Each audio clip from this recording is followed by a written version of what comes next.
Hi guys, welcome back to the channel. We are going to be making another chicken recipe. I know, my past few videos have been chicken, but chicken is easy, it's cheap, and I mean, who doesn't like chicken?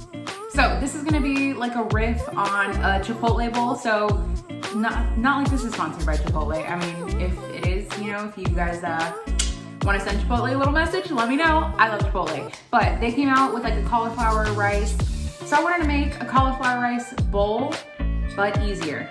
Okay, you guys will see. And if anything, if you don't want to do this with cauliflower, use rice because, I mean, I don't know, I love my carbs. All right, let's get into it. I figure first we'll start off with our beans because the longer they sit, the better they taste. We're gonna add about a tablespoon of some olive oil. Then you guys know I like to pre-chop my onions for like about a week, and if I chop a little bit more, then I just throw the bag in the freezer and you have chopped onions. We're gonna add about a half of an onion. Then we can just wait for this to caramelize. It should take about 5 to 6 minutes. Now we're gonna add a tablespoon of some diced jalapeno just for a little bit of heat. If you don't like spice, completely leave it out. Then you can add about a half tablespoon of some garlic. Then after about 40 seconds, I'm gonna add, that was so specific, 40 seconds. After about a minute, let's just say, when you can smell the garlic in the air, then you know you're good and nothing's burning. Working over like a medium to medium low heat, I'm gonna add 1/4 of a cup of some tomato sauce. If you don't have tomato sauce, you could do a little bit of tomato paste mixed with some water.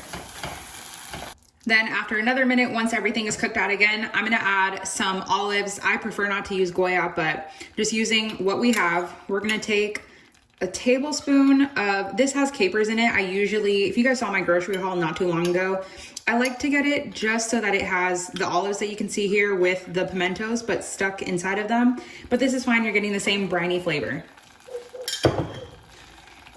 So we're gonna add, that was about like 2 tablespoons.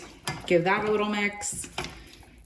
Then we can add our can of black beans. If you guys are wondering why everything is coming out of a bag, I told you guys a couple of videos ago, I'm trying to use things that we have in the house. I realize we spend way too much money on groceries. Obviously, you guys know food blogging is my job here. So that's why I'm always grocery shopping. But I realized I could save so much more money and make more money if I didn't go out and grocery shop all the time. Then we can add 1/4 cup of some cilantro. Then for some salt and a little bit of color, we're gonna add a packet of sazon. We'll start off with half a packet. Because the olives are briny and salty, you just wanna double check your salt.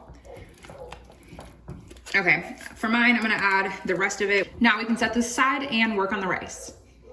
Okay, for our cauliflower rice, I know it's upside down, but I also cut the top off. This is a bag of what was frozen cauliflower. I threw it in the microwave for, I think it took like 7 minutes because I have the trashiest microwave ever. But this is what we're gonna make our cauliflower rice from. If you buy it already pre-done, then you could skip this step that I'm about to show you. But this is a little hack to making it yourself, because whenever you buy something that's already pre-done, they're charging you more because they've done all this work, which is literally probably gonna take me less than like 2 minutes to do. I'm running out of counter space. This is why everything looks so weird. Okay, it's already cooked. All we're doing is chopping it small. Just run your knife through it. If you have a food processor, you can do it while it is frozen. If you do it now, you're gonna turn it into like mashed potatoes kind of. And if that's what you want, then go for it. So we're just gonna chop it up as small as you like. Now, I'm not gonna do every piece by piece because that would just take forever. We're just gonna go in and chunk it.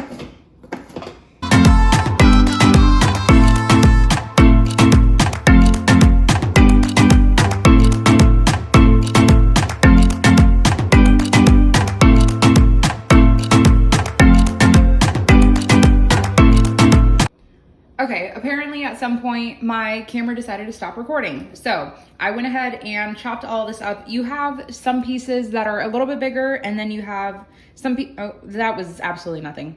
Some pieces that are smaller. So this to me works better than cauliflower rice because it has texture. It's not just all tiny mush. So now we're gonna let our pan heat up with absolutely no oil, no fat, no nothing.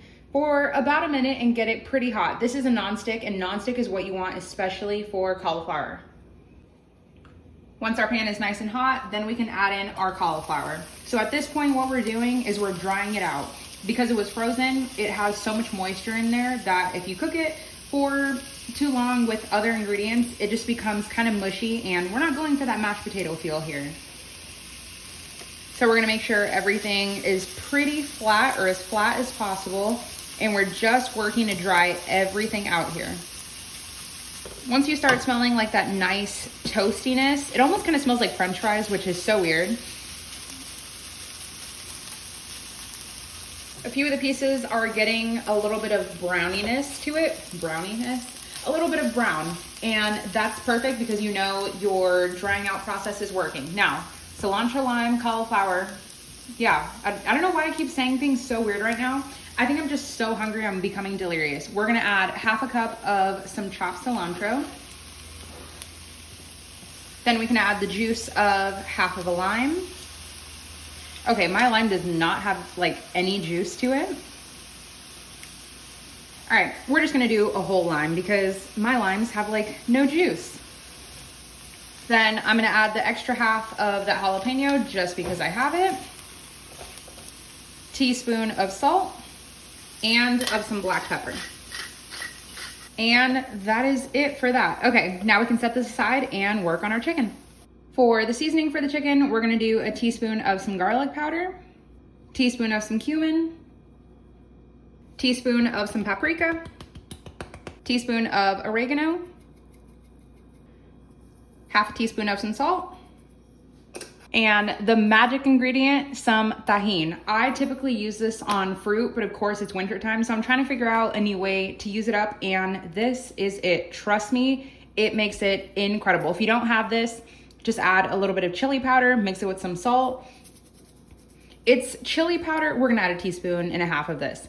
It's chili powder, but not spicy. Most people, like 99% of people, use this on fruit, and it's just more of like a saltiness, but it is so good. Then we can just mix this together. Then we'll take our chicken thighs. I have 4 boneless and skinless chicken thighs. If you guys don't know how to debone them and take the skin off, go ahead and watch my video. Then we can take our seasoning and spread it pretty liberally. You wanna make sure that you get all sides. I meant all the spots, not all the sides, but we're gonna get the other side too. Then in another nonstick pan, we're just gonna heat with a little bit of olive oil. Then you can place your chicken thighs seasoned side down.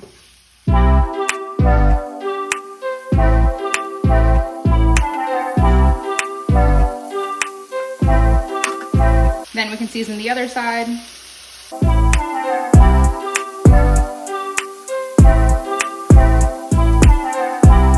Now, depending on how thin or thick your chicken thighs are, it can take anywhere from 4 minutes aside to 6 minutes aside. Then a couple of minutes. Ooh, pretty.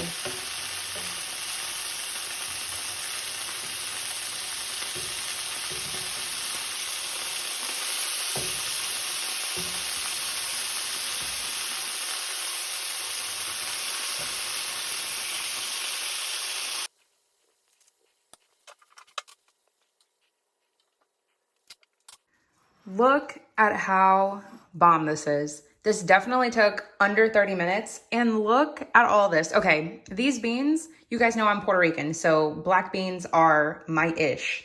Usually I put so much more in my black beans, but these are so good. I don't know how many times I can say that. And just a little bit of smashed avocado. You could do guacamole if you have it. Look at this chicken. Not only the color, it's so juicy. Oh my goodness. And this is a big bowl. It is stacked like way above half of cauliflower rice. This whole bowl is 500 calories. I don't know about y'all, but you're not getting this at